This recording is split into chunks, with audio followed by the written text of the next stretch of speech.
Olá, nós estamos aqui na mesa redonda da Liga dos Homens do Trabalho nesse mês de outubro de 2025 para nós falarmos um pouco a respeito das crianças, a respeito da infância. E nós estamos aqui muito bem acompanhados.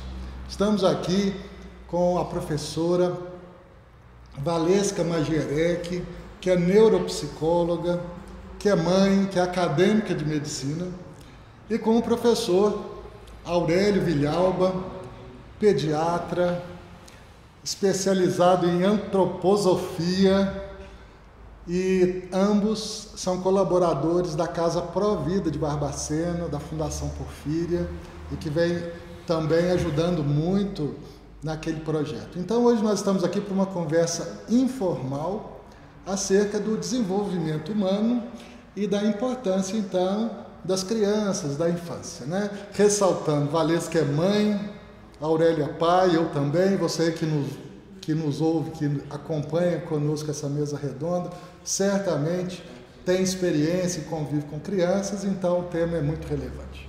E nós vamos começar aqui pelas damas, né? Professora Valesca, o que a senhora pode falar para nós a respeito da importância da infância, principalmente dos 1000 primeiros dias? Bom, em primeiro lugar, agradeço ao meu amigo Luciano, a todos os colaboradores. Fico muito feliz de estar nessa mesa com meu amigo querido Aurélio, professor Aurélio. E a infância, ela me cativa. Eu gosto de trabalhar com a infância, porque eu acho que se a gente cultiva e cuida da infância, a gente tem menos coisas para cuidar lá na frente. É claro que ao longo da vida aí, a gente aparecem alguns obstáculos, algumas dificuldades, mas eu chamo a atenção para a questão do desenvolvimento lá no iniciozinho dele. Nascimento, pós-nascimento, os primeiros 1000 dias. Por quê? Esses primeiros 1000 dias, na verdade, embora a gente ache que é a criança que se adapta, né, ao nosso mundo, eu vejo de uma outra forma. É a gente que se adapta a uma nova vida que vem num outro contexto diferente daquele que a gente está vivenciando. E aí a gente precisa abrir espaço para quem está chegando. E a gente, nesse mundo de hoje, o que a gente menos tem a princípio é tempo. E aí como, às vezes, eu fico pensando, como que a gente, pais e mães, né, a gente dá conta de cuidar de uma criança nesse turbilhão de tudo que a gente vive. E o quanto que a gente também deixa de oferecer em termos de acolhimento, acompanhamento e atenção a essa criança que está chegando nesse cenário, né, em detrimento de tantas coisas que aparecem no nosso dia a dia. E se a gente for pensar na importância, né, da chegada dessa criança, desse ser, e nesses primeiros tempos dela, a gente tem que prestar atenção no quanto essa etapa é importante para a formação de médio e longo prazo do ser de forma geral. Porque eu falo de criança, mas eu falo também de pessoa. Então, quando eu estou cuidando de uma criança, tá, eu tenho que cuidar daquele aqui e agora. Mas eu tenho que vislumbrar, eu tenho que pensar assim, bom, o que eu quero o que eu posso favorecer, melhorar para essa pessoa daqui a 5, 10, 20 anos. Para que eu melhore a possibilidade dela nesse mundo, em termos de adaptação mesmo, em termos de funcionalidade. Porque a gente pensa que funcionalidade se adquire lá na vida adulta. E não. Eu acredito que a funcionalidade, né, da pessoa de uma forma geral, a gente começa a instituí-la lá na infância, no momento que ela chega em casa. Que pai é esse que está recebendo essa criança? Que mãe é essa? Como que esse casal, como que essa família se estrutura para receber essa criança? Como que essa criança é criada, é educada, é acolhida, é amada? Porque a gente também tem que pensar no aspecto afetivo. E se essa criança que está chegando nessa família, nesse cenário conturbado, não tem afeto, o que eu espero desse desenvolvimento? E aí eu não falo de desenvolvimento físico, eu falo de um desenvolvimento global que afeta a sociedade como um todo, de uma forma geral. O que será dessa pessoa que no início da sua existência lhe faltou afeto? Eu acho que essa é uma discussão que a gente precisa ter nos dias atuais, perante aí tantos cenários que a gente tem acompanhado. Aonde que a gente, enquanto ser, né, e aí depende se mãe, pai, tio, vó, enfim, qual é a nossa responsabilidade sobre isso? Né? Porque não são casos isolados. Se a gente fala de desenvolvimento, a gente fala também de responsabilidade. Eu tenho responsabilidade sobre os meus filhos, sobre as crianças que eu atendo, sobre as pessoas com as quais eu convivo.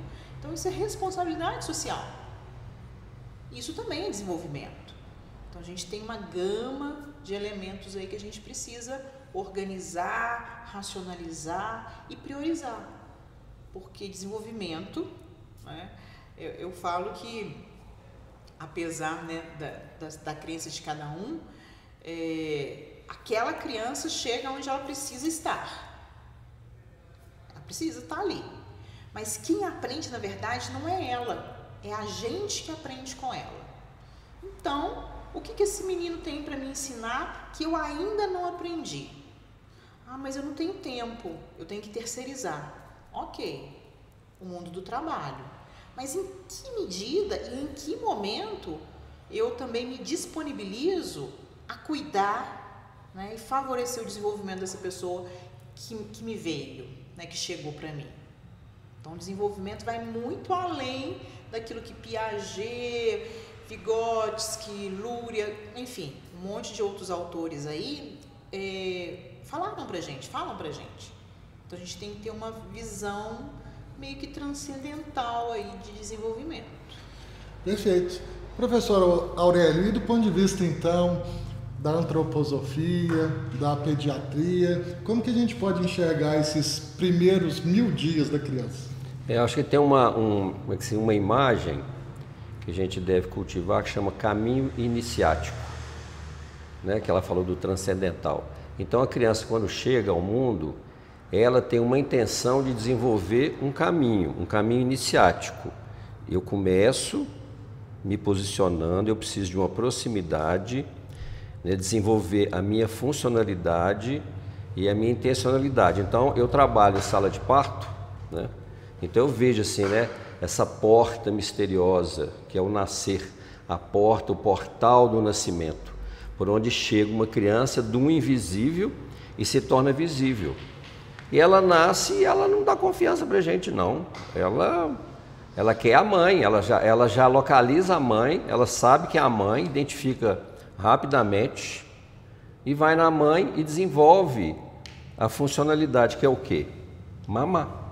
Né? Ela precisa ainda se nutrir dessa seiva da vida, esse sangue que a mãe disponibilizou, que doou para gerar uma criança dentro dela. Esse sangue, ele se transforma, se transmuta no momento do nascer, se transmuta em leite.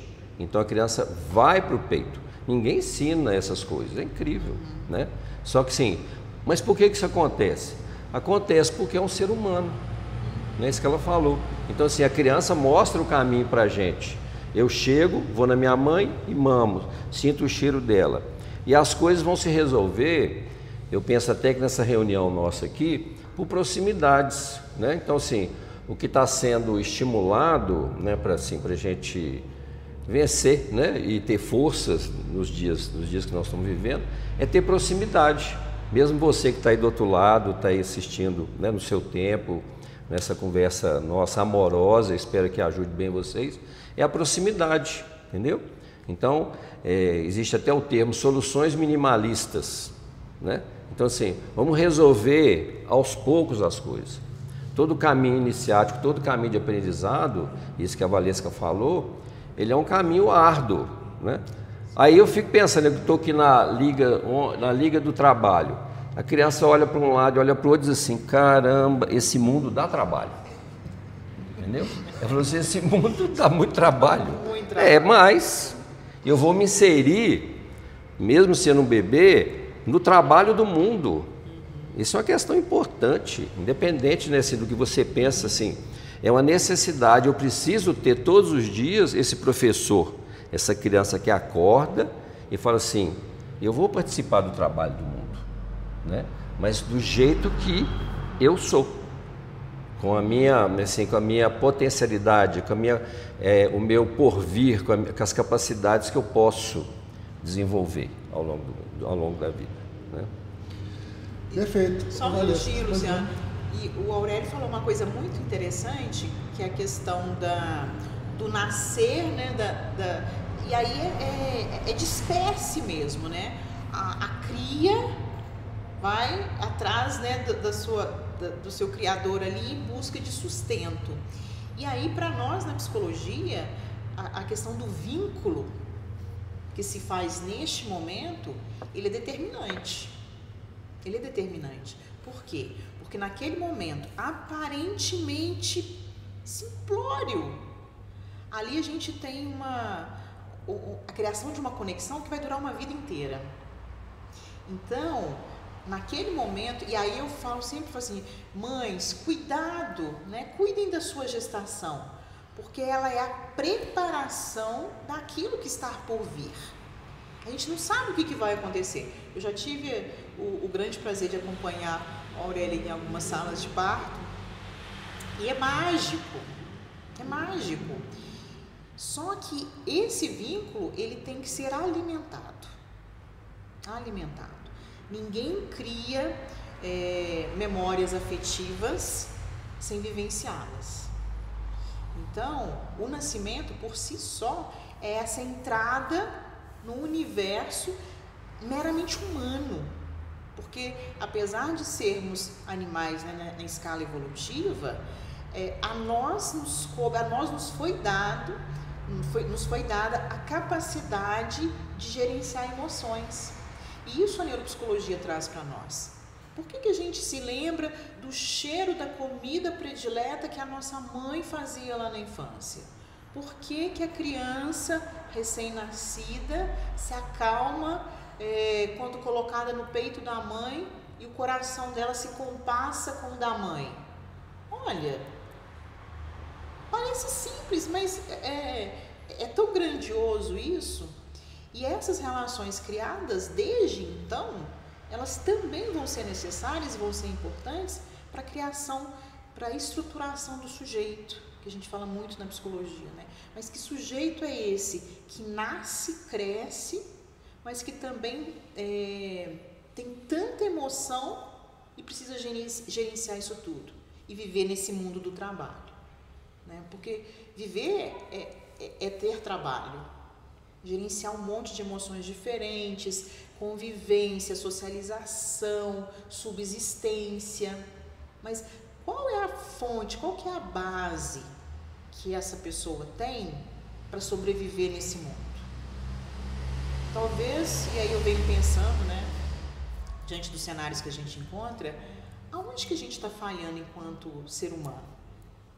Mas aí a falha não é individual, a falha é geral. Todos nós estamos falhando em alguma medida, né? Números, né, assustadores aí de autoextermínio, dependência química. Aonde foi exatamente que aquela pessoa perdeu a sua referência? Que ela perdeu o seu vínculo, que ela buscou por afetividade e não encontrou, buscou por apoio e não encontrou. Aonde que estavam esses genitores? Porque a criança é dado o direito de nascer, mas ao genitor é dado o dever de cuidar e de educar. E aonde que nós estamos nesse momento, né, em termos de desenvolvimento humano mesmo, diante de tudo que está acontecendo?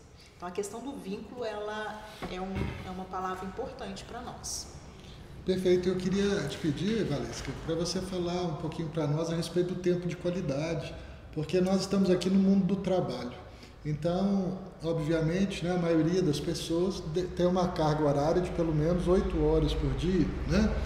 E o tempo de ficar com as nossas crianças tem sido cada vez mais limitado, né? Como abordar e conciliar o mundo do trabalho com tempo de qualidade para as nossas crianças? Lá no meu consultório, eu falo assim com as mães que já têm filhos e que pretendem ter outros filhos. Assim, mãe, antes de você pensar em ter um filho, pensa primeiro se este é o momento que você está preparada para trazê-lo ao mundo. Porque assim, na melhor das hipóteses, tudo pode dar certo, né? Mas tudo também pode não sair do jeito que a gente sonha. E se essa criança precisar de um tempo maior de qualidade? E se ela precisar de um cuidado mais extensivo? Como que a gente vai gerenciar? Maternidade, paternidade, com trabalho, com carga excessiva de trabalho, porque quando o Luciano fala 8 horas de trabalho, ele está sendo muito condescendente. CLT. Ah, entendi, a CLT. Mas a nossa realidade hoje é que a gente trabalha muito mais do que isso, né?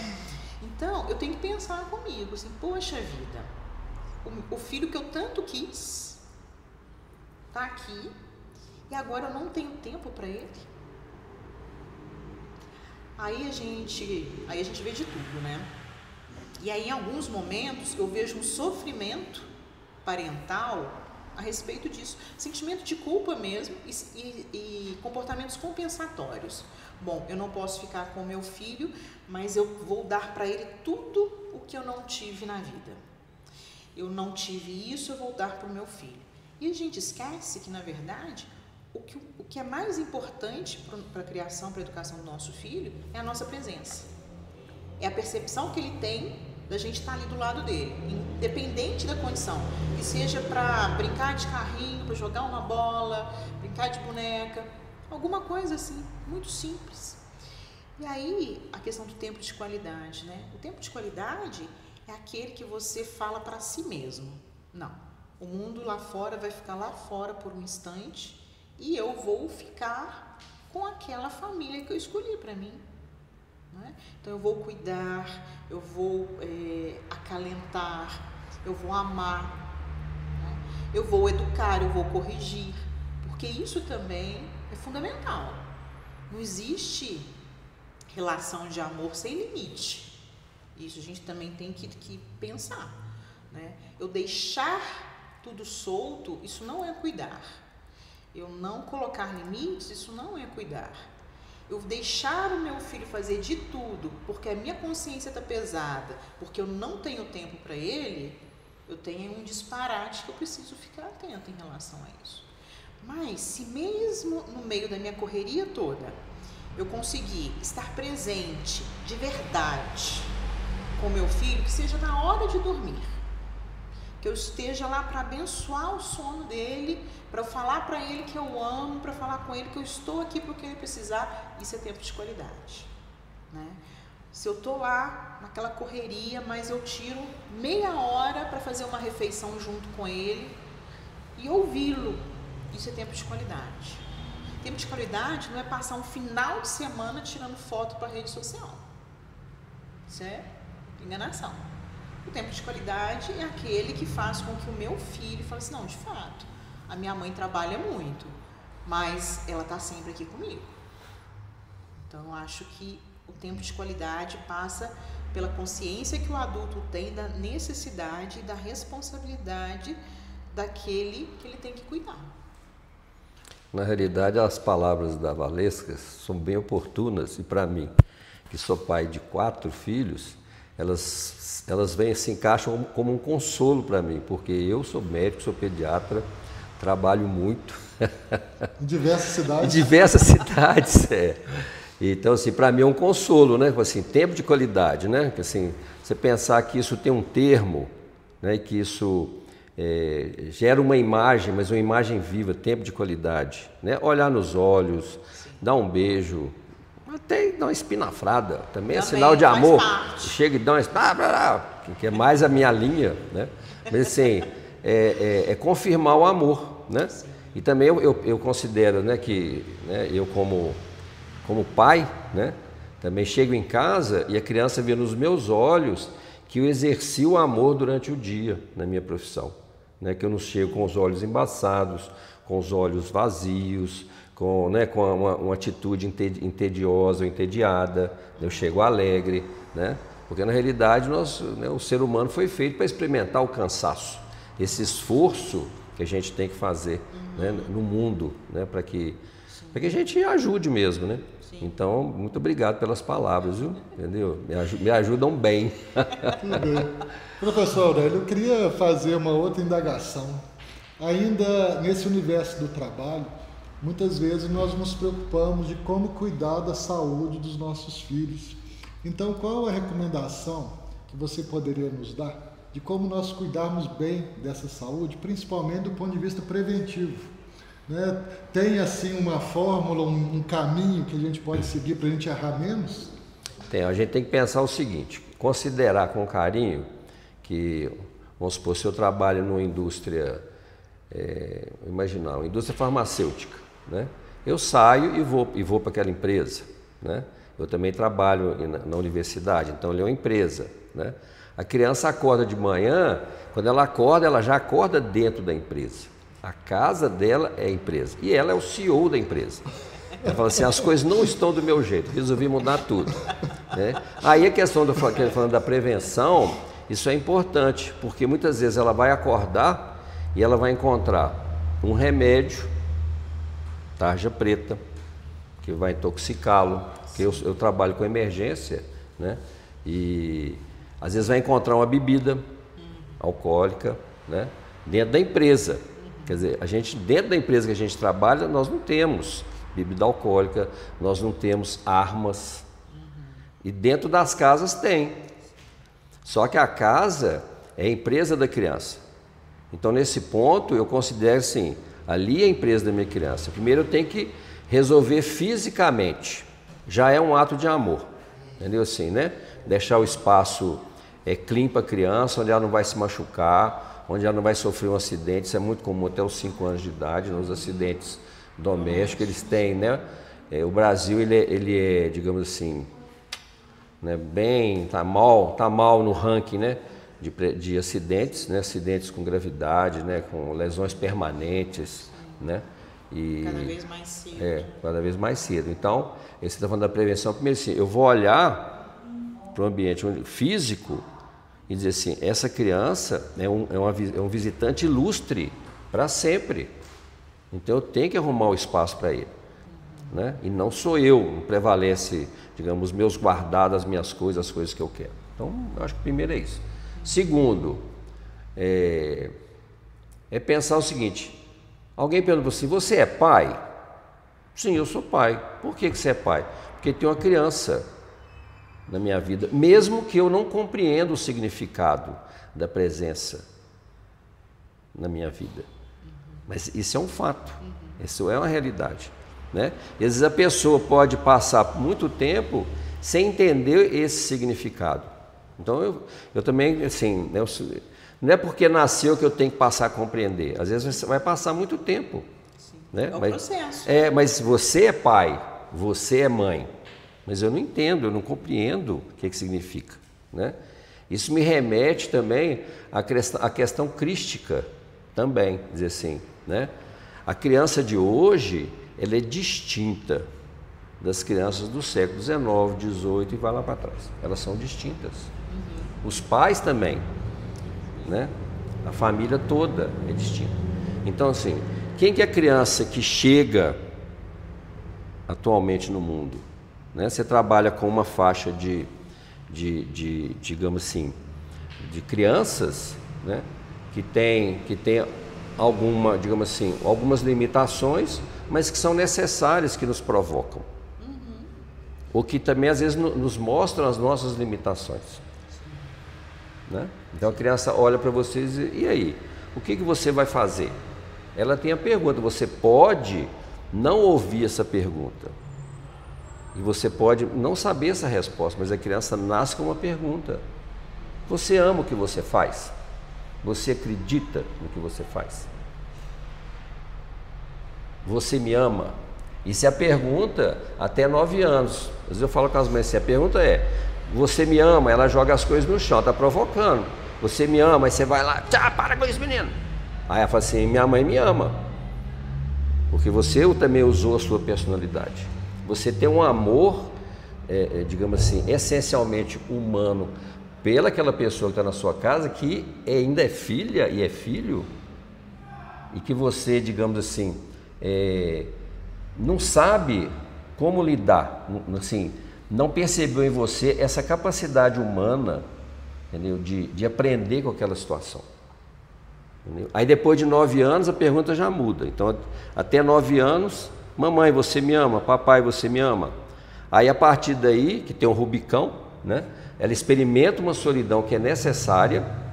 Aí a partir daí ela muda a pergunta: mamãe, você não me ama? Papai, você não me ama? Então, digamos assim, a gente entender, compreender, né, como que uma criança ela se coloca no mundo, nas diversas faces etárias, ajuda muito. Saber um pouquinho antes, tipo, vai nascer menino ou vai nascer menina? Hoje ninguém entra numa gravidez, né, para saber, é menina, é menina. Pode na hora ter uma surpresa. São gêmeos, são quantas crianças, né? Então, nós temos a necessidade de ter uma informação antes do evento, né? Quer dizer, vislumbrar um futuro. Isso é muito bom. E por que depois que nasce a gente não pode continuar pensando? Qual que é a próxima provocação? A criança acorda de manhã e diz assim: o que será hoje a primeira vez dessa criança? A primeira vez. A criança tem que experimentar todos os dias a primeira vez. E por que a gente não pode se permitir, em qualquer idade, né? Hoje, o que é a primeira vez para mim? Né? Então, hoje, para mim, a primeira vez é estar nesse encontro maravilhoso aqui, nessa roda amiga, né? Que a gente está aqui colocando o amor, né? Assim, em termos de profissão, o amor que nós temos pelas crianças. Entendeu? Perfeito. Valesca, e você também trabalha com as crianças atípicas. E eu queria que você falasse um pouquinho para nós, né, para os pais e mães, como que deve ser o nosso olhar quando nós percebemos que a nossa criança não é típica, né? Como lidar com essa situação? Então, Luciano, eu tenho um interesse, um carinho muito grande pelo atípico, porque a questão da provocação, né, do desenvolvimento comum, ela acontece independente de qualquer coisa. Mas a criança com alguma deficiência, com alguma condição, ela te desafia mais. Como se ela dissesse assim: olha, eu tô vindo para esse mundo maluco, tenho uma condição diferente e quero ver o que você vai fazer para me ajudar. E aí, qual que é o mais difícil, né, nessa história toda? Porque é fácil cuidar do comum. Às vezes as pessoas falam assim: mas como que eu faço para desfraldar o meu filho? Assim, gente, o desfraude, além de fisiológico, ele é comportamental. A criança vai ter o processo de maturação fisiológica dele e você vai treiná-lo, que isso é comportamental. Mas e quando esse desfraude está dentro de numa criança atípica? Então eu tenho que expandir o meu raciocínio, o meu pensamento. Aí eu sempre penso, aí eu penso 2 vezes mais. Bom, o que essa criança atípica, por que essa criança atípica bateu na minha porta? O que eu posso favorecer a vida e o desenvolvimento dela? E principalmente, o que essa criança veio me ensinar para que eu possa favorecer a vida de outros? E o que essa criança veio para transformar a vida daquela família que a recebeu? Porque quem cuida da criança não cuida só da criança, cuida da mãe, cuida do pai, cuida da avó. Porque a gente tem todo como que eu vou usar o termo aqui? Uma genealogia por trás ali. E aí todo mundo fica esperando, né? Porque eu nunca vi, esse tempo todo que eu tenho de experiência na infância, eu nunca vi uma família falar assim: nossa, eu desejo que a minha criança tenha síndrome de Down, por exemplo. Não, eu quero uma criança saudável, que esse é o sonho humano, né? E a gente também tem que ser realista em relação a isso. E identificar a necessidade que a gente tem de seguir uma linha reta. Mesmo não querendo admitir que a vida de todo mundo é torta. Né? Ninguém segue uma mesma linha reta.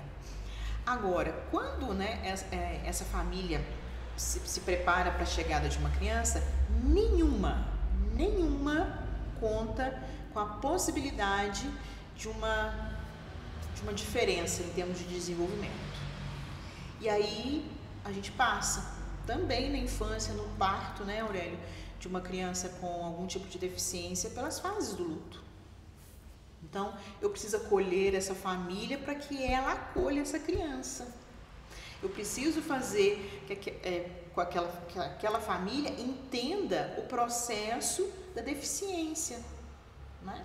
Do quanto que aquilo também vai transformar vidas.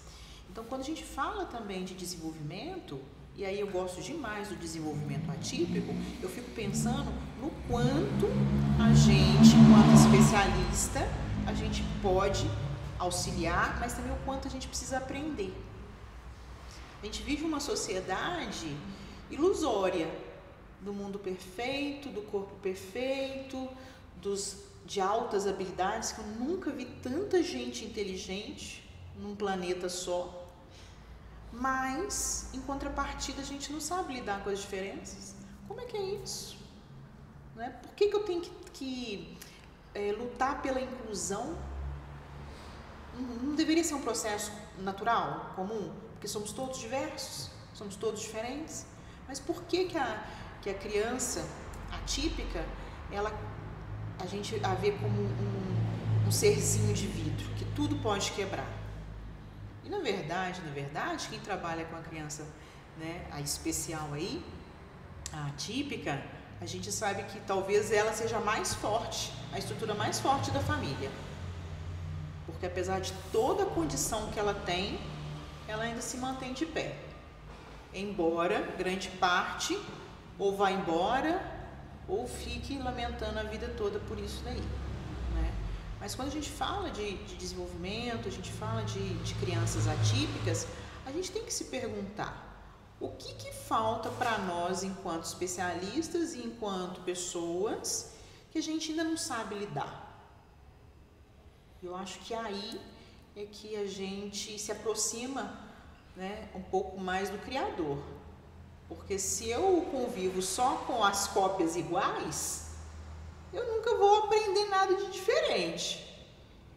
E a criança que requer um cuidado maior e um cuidado especial, ela me obriga, ela me tira do meu lugar, da minha zona de conforto. Aquele desafio que ela faz lá com a mãe, ela também faz com a gente, especialista, fala assim: e aí, Valesca, como é que é? Como que você vai dar um jeito de resolver essa questão que eu preciso resolver? Então é um incômodo, né, que eu acho muito positivo. E eu gosto desse desafio aí. Maravilha. Tá certo, Aurélio. Dizem que a saúde e a doença, elas parecem uma antítese, né? A gente geralmente busca o pediatra quando a criança está doente, não é assim? E você pode falar para nós um pouquinho sobre essa aparente dualidade entre saúde, doença, e como que nós, como pais, como pessoas do mundo do trabalho, podemos lidar com essa situação? Ao aceitar o convite do Luciano, me veio na cabeça assim, a imagem que chama desespero. Desespero, né? Então, assim, primeiro, uma criança que adoece, ela dá o primeiro impacto é de desespero, né? Na família, a família, é a febre, é o vômito, é a criança que não comeu, né? E liga para o pediatra. O cocô, né, que não veio. Exatamente, que não mamou, né? Então, assim, primeiro, eu penso que isso é um sinalizador de amor mesmo, diz assim. O desespero, ele tira da zona de conforto, isso que a Valesca falou. O desespero, a mãe tem que fazer alguma coisa. Então, quando eu atendo as mães, ela fala: Ah, o menino teve isso, eu fico só olhando. Aí tá, só escutando também, né? Que é o mais importante. Aí eu falo assim, e aí, o que você fez para ajudar? Eu falo assim, uai, eu tinha que fazer alguma coisa? Mas não sei. Como assim? Como assim? Como assim? Não, pelo menos você trouxe para eu olhar, né? Então, assim, mas isso é uma pergunta de pura curiosidade minha, que eu aprendo. Então, eu fiz isso, resolveu, ótimo. Fiz isso, não resolveu tanto, tá? Fiz isso, não resolveu, então vamos abandonar, né? Então, esse processo de doença, ele também estimula no ser humano a atitude mais nobre, que é a atitude da cura para a humanidade, né? E a doença maior que nós temos é o desespero. Fiquei pensando assim, o desespero, né? Então, ela se materializa na doença infantil, que pode ter um aspecto agudo, a criança é sadia, né? A criança é sadia, ela agudiza com alguma coisa e depois ela volta para o sadio. Então ela mostra também um esforço dela, na medida que você ajuda, que você medica, e ela fica muito satisfeita, ela se sente revigorada, se sente forte ao vencer aquilo ali. Tá, esse é um aspecto. Tem um aspecto que ela apresenta uma doença e que infelizmente ela cronifica, né? Essa faceta da doença, essa realidade da doença não abandona mais a criança, que são as doenças metabólicas, as doenças imunológicas. Então, a família e a criança vão conviver com aquilo, né? Já tem a criança que nasce com alguma deficiência, nasce cega, nasce com algum sentido embotado, o sentido da visão, o sentido da audição, né? Alguma coisa que ela não vai conseguir dominar o corpo no equilíbrio para andar, são várias coisas, né? E tem também aquela situação que ela é desesperadora mesmo, é quando a criança ela nasce, ela agudiza, depois ela fica crônica e ela vai embora, né? Esse é o ambiente do pediatra, né? Que infelizmente infelizmente mesmo, a gente tem que lidar com isso, de crianças que falecem, né? Eu trabalhei em CTI pediatra há muito tempo, trabalho com emergência, né? E que é uma situação aguda, né? De uma doença grave, que a criança infelizmente falece, ou de algo que cronifica e que carrega para o óbito. Então, eu penso que é desespero, sabe? Eu fiquei pensando nisso hoje, não fiquei desesperado para vir aqui hoje não, mas eu fiquei pensando, o desespero, né? O desespero, ele é da condição humana, sabe? Ele é da condição humana. E eu acho que nessa hora não devemos ficar sozinhos, sabe? Então eu falo com a mãe assim, me liga, não sofra sozinha. Vamos dividir, vamos ver quem sofre mais. Vamos ver quem vai sofrer mais, né? E vamos buscar os caminhos, né? Que a medicina, com seu esforço aí milenar, né? De estudar as doenças, de tentar antecipar né? De ter uma mentalidade que antecipe os agravos, né? Os medicamentos que podem ser usados. Então, é antecipação, né? Então a mãe não tem que ficar pensando se a criança vai adoecer ou não, senão fica maluca, né? Mas assim, ter serenidade e agilidade, né? Uma criança que machucou, agora teve um acidente em casa, tem que procurar recurso, alguma coisa que saiu do sadio. Então assim, ter a imagem da criança sadia, que é diferente de criança saudável. Sadia é aquela coisa que chega pronto, que faz bagunça, que grita, que não quer tomar banho, que rola, que esconde para lá. Esse é o sadio. O sadio é o modificador do ambiente, é o modificador do mundo, né? Entendeu? É uma vocação da qual a criança não abre mão.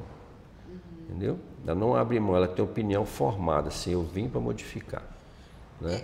E essa fala do Aurélio remete ao início da nossa conversa, porque a percepção disso depende da criação de um vínculo.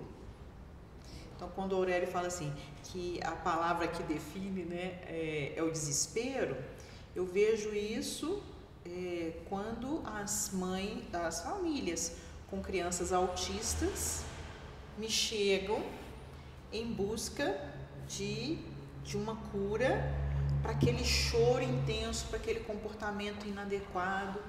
Aí é exatamente isso. Aí eu falo assim, mas o que está acontecendo? Vamos parar para observar por que esse choro. Porque o choro nessas condições, né, em muitas condições, não em todas, ele é a comunicação. Sim. E o que a família, o que o pai e a mãe querem? Que o menino pare de chorar. Não existe criança que não chora, mas existem aquelas que choram mais. E o choro, inicialmente, ele fala assim, olha, eu estou aqui e eu preciso de alguma coisa. Se é recém-nascido, é fome, frio, dor de barriga, sono. Me corrija se eu estiver errada, Aurélia. E depois, esse choro, ele vai se modelando ao longo do desenvolvimento. Ele é comunicação, né? Então, por exemplo, no universo autista, ele está querendo me dizer alguma coisa, mas que não é dito de uma forma como a gente espera, né? A ausência de contato também, né, é desesperador para a família. Assim, mas como assim que meu filho não interage? Como assim isso? Como assim aquilo? Olha como que a questão do estabelecimento do vínculo lá atrás é fundamental. Porque se eu não entendo o serzinho que me chegou, eu vou querer encontrar fórmulas mirabolantes para uma coisa que é do desenvolvimento próprio daquela criança. Aí a gente não fala de desenvolvimento certo, normal. A gente fala de desenvolvimento esperado. Mas também a gente fala de desenvolvimento esperado que sai dessa curva, dessa reta aí da normalidade, né? Então olha como é que é importante eu entender a criança que eu tenho dentro da minha casa. Todo mundo fala, né, que os filhos são iguais aos dedos das mãos, né? Nenhum é igual ao outro. E de fato, se eu não conheço os filhos que eu tenho em casa, na sua característica, na sua individualidade, eu nunca vou saber quando de fato eu preciso me desesperar. Quando de fato eu preciso correr para o hospital, quando eu estou correndo para o hospital eu tenho que ligar para o Aurélio, aquela confusão toda. Então, olha, a gente fala de um assunto e a gente volta nele. Tamanha a importância, né, da criação do vínculo para a raça humana, para a espécie humana. Valesca, que você coloca aí a questão do autismo, então a gente queria também aproveitar essa oportunidade, porque você também falou de inclusão. Sim. E aí existe... A estatística aponta que o número de autistas tem aumentado cada vez mais.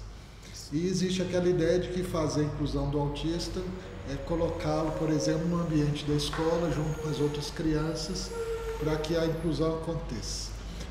Queria que você comentasse para nós, né, qual que é a sua visão como profissional desse tipo de inclusão que está sendo feita. Então, eu penso assim, a primeira coisa que eu penso quando a gente fala de inclusão, eu penso assim, qual é a funcionalidade dessa criança? Porque se eu tenho um TEA leve, né, um autismo leve, e eu não tenho nenhuma comorbidade, o que é a comorbidade?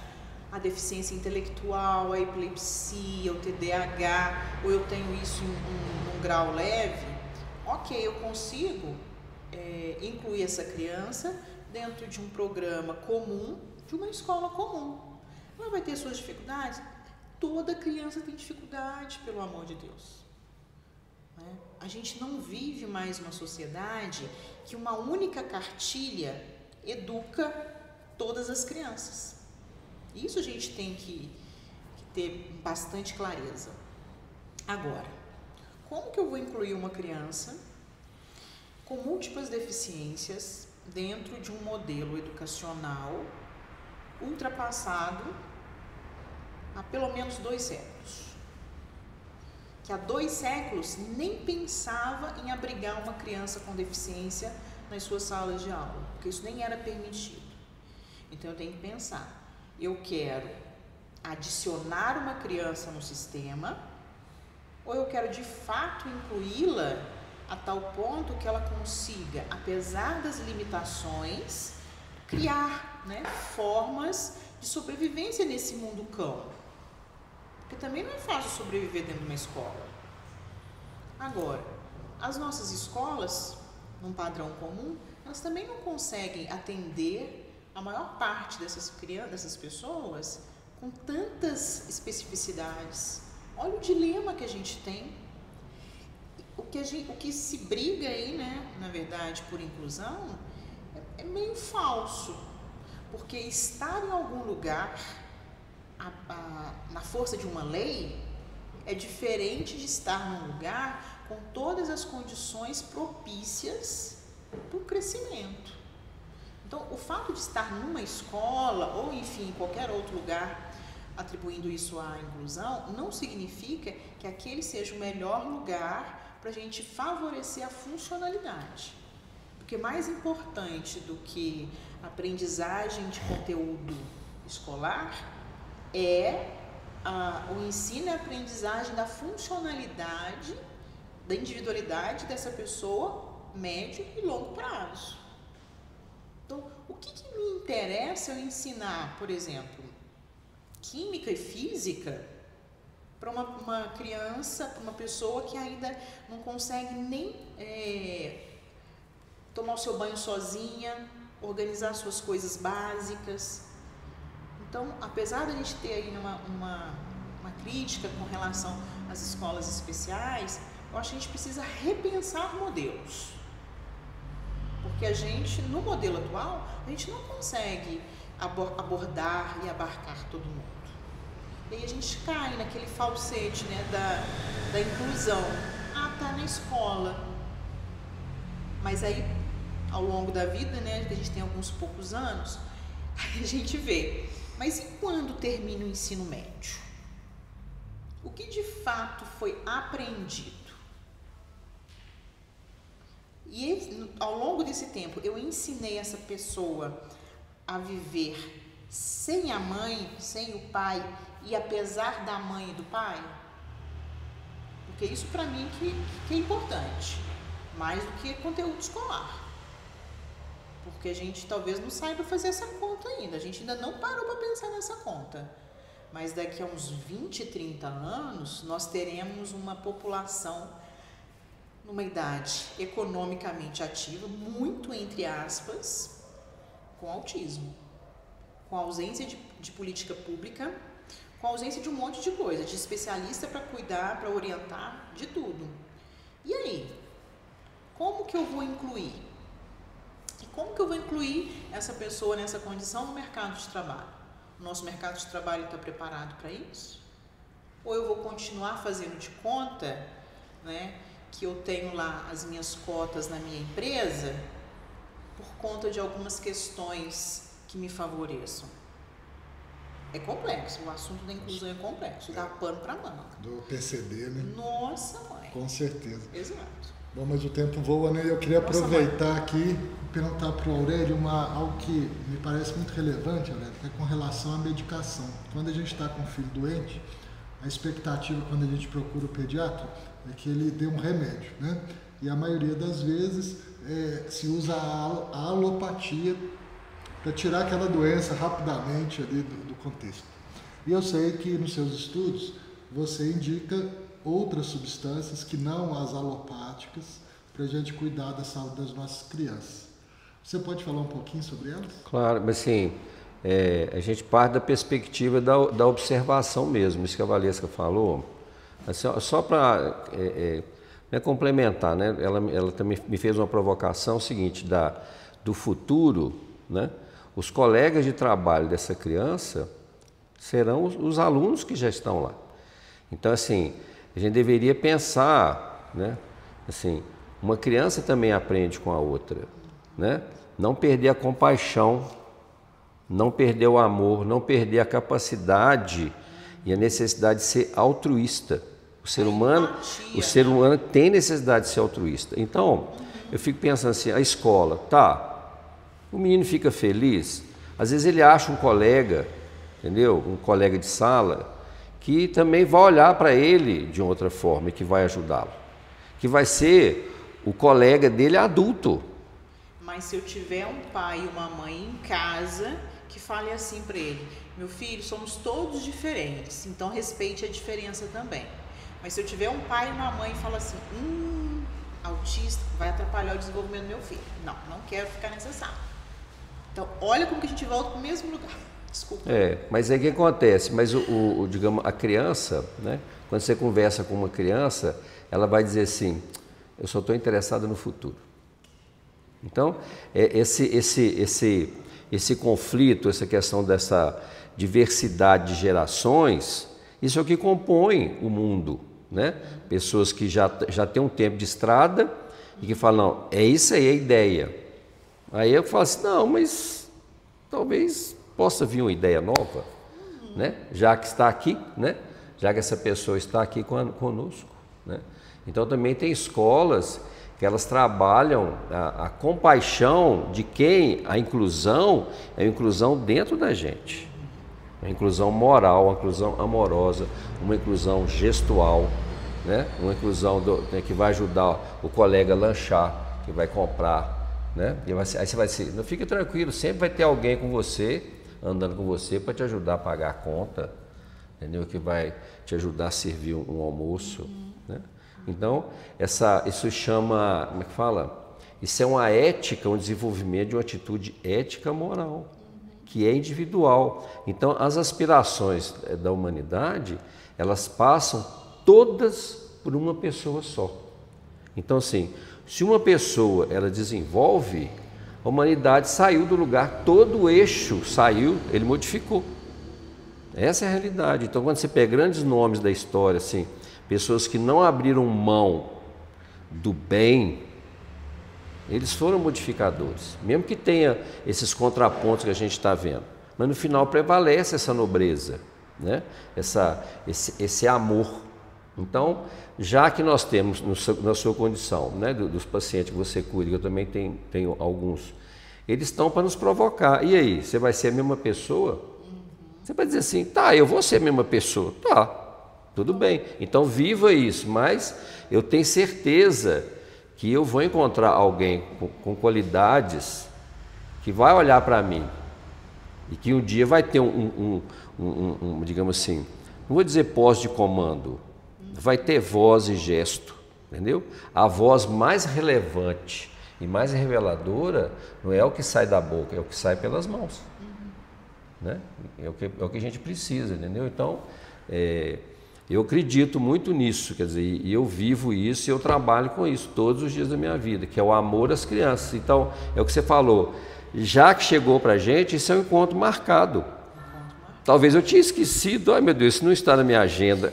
Mas está na dele, ó, então tá bom. O que eu vou fazer? Não está na minha, vamos olhar aqui. Não eu está acho na minha. que não está na minha, eu acho. Mas aí fala assim, então já que é assim, né? Então, assim, tem o Gandhi ensina isso, né? O Chico Xavier, quando recebe o filho dele, eu estava te esperando, né? Então, quando eu trabalhava com emergência, né, pela minha vida, assim, quando chegava alguém de madrugada, eu falava assim, eu estava te esperando. Vamos dar uma injeção aqui, vamos ligar um soro, vamos ligar um oxigênio, né? Então, o que provoca essa possibilidade, só o ser humano, quando fala ser humano, ser é também um verbo que digamos assim, que traz que traz um movimento. Ser humano é um projeto que não termina, né? Então, assim, eu acredito muito nisso, né? Né? Dessas possibilidades mesmo, né? Mas aí falando da medicação, então, digamos assim, na antroposofia, o que é mais curativo é a pedagogia. Então eu fico pensando, existe pedagogia só para as crianças, devia ter pedagogia para adulto também, né? O adulto voltar para a escola, para reaprender, né? É tão bom. Então, assim, o que é mais curativo dentro de qualquer do processo terapêutico, né, que a gente precisa daqui para frente, é a pedagogia. Como que eu lido com isso? E dizer, não tem nada para eu fazer? Então, o remédio é esse, é como você vai cuidar, né? Então, assim, na antroposofia, quando a gente medica uma criança, eu falo com a mãe assim, o medicamento é a extensão das suas mãos, é aquilo que você não conseguiu resolver, a secreção, o peito cheio, a crise de asma, as gripes frequentes, o problema de pele, a ansiedade do menino, né? Porque ela entra no desespero. Então, o medicamento, às vezes eu falo assim, ele às vezes é mais feito para a mãe do que para a criança. Mas a criança fica satisfeita que resolve. Por quê? Porque o princípio, né, que é um pouco parecido com o princípio homeopático, mas ele é bem definido, ele é bem, digamos assim, bem caracterizado, né? Então, o princípio antroposófico, ele traz vitalidade, porque nem todo órgão está doente. Quando uma criança adoece, ou um ser humano, algum órgão dele não está bem, está doente, mas não é 100%. Então a medicação é interessante, ela entra na parte que está sadia, olha que legal, e, digamos assim, provoca processos de revitalização de tecido, de fisiologia. É muito interessante, a racionalidade da medicina como um todo, né, de qualquer ciência, né, que a gente que temos à nossa volta, ela é maravilhosa, né? Então, assim, aí a medicação, ela vai ajudar nesse sentido. Depois a mãe vai modificando, assim, agora eu parei de fumar, eu mandei o marido pintar a casa, e não sei o que, expulsei todo mundo, joguei com essa coisa velha, aí o menino ficou bem. Tosei o cachorro. Então assim, ela cria um ambiente de decisão. Também o desespero, gente, o desespero para o ser humano, ele é uma crise, onde ele é provocado a decidir. Você vai ter que decidir. E aí? Né? Então, assim, a gente não perder esse olhar, nem essa oportunidade, até para a gente, entendeu? Da gente dizer assim, temos que decidir alguma coisa, temos que fazer para salvar uma criança, né? Entendeu? Muito bem, gente, a conversa está muito boa, mas o nosso tempo chegou ao fim. Voa, né? Então, nós queríamos aqui pedir primeiro para a Valesca, depois para o Aurélio, fazerem as suas considerações finais. Bom, já que eu cuido de criança, meu amigo Aurélio também, Luciano também adora uma criança, fala assim, cuide das crianças que você tem ao teu redor. Elas são o nosso, aí eu me coloco no meio, elas são os nossos maiores professores. Com dificuldades ou sem dificuldades, elas sempre vão ensinar alguma coisa pra gente. E a gente sempre vai ter alguma coisa a aprender com elas.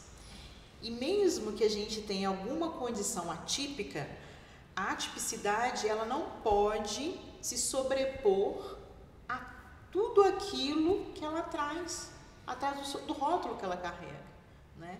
Tá, eu tenho um diagnóstico de TEA, eu tenho um diagnóstico disso, mas esse é um rótulo, né? Um rótulo importante para nós especialistas, para conduzir a nossa terapêutica. Mas eu preciso olhar além. Que criança é essa que me chega? Que criança é essa que eu tenho lá em casa e que precisa de um cuidado diferente, que eu ainda não aprendi? Por isso que ela me provoca, por isso é que ela me incomoda. Então, a hora que eu conseguir, de fato, me sintonizar com ela, talvez a gente consiga ir caminhar juntos. Então, em termos de criação de vínculo, cuidado, empatia, eu deixo essa mensagem, que cada um cuide da criança que está perto de si. Muito bem. Então, eu usei o termo assim de caminho iniciático, né? Então, fazer uma provocação a vocês que estão nos vendo e ouvindo, é o seguinte, que essa conversa é para abrir uma porta, mas uma porta que digamos assim, que crie confiança para nós pais, para nós adultos, né? Entendeu? Para nossas crianças. Então, né, querendo seguir com os assuntos, né, a gente está aí à disposição. Agradeço demais ao Luciano, em nome da Liga do Trabalho, né? Esse público atento, e principalmente o público que está atrás da câmera. A Flavinha e o Vinícius, né, que tão delicadamente nos acolheram aí, fizeram um silêncio, prestaram atenção, viu? Obrigado a todos vocês. Um grande abraço. Nós que agradecemos a vocês, Valesca, Aurélio, a você que nos acompanha. Se esse conteúdo fez sentido para você, nos acompanhe.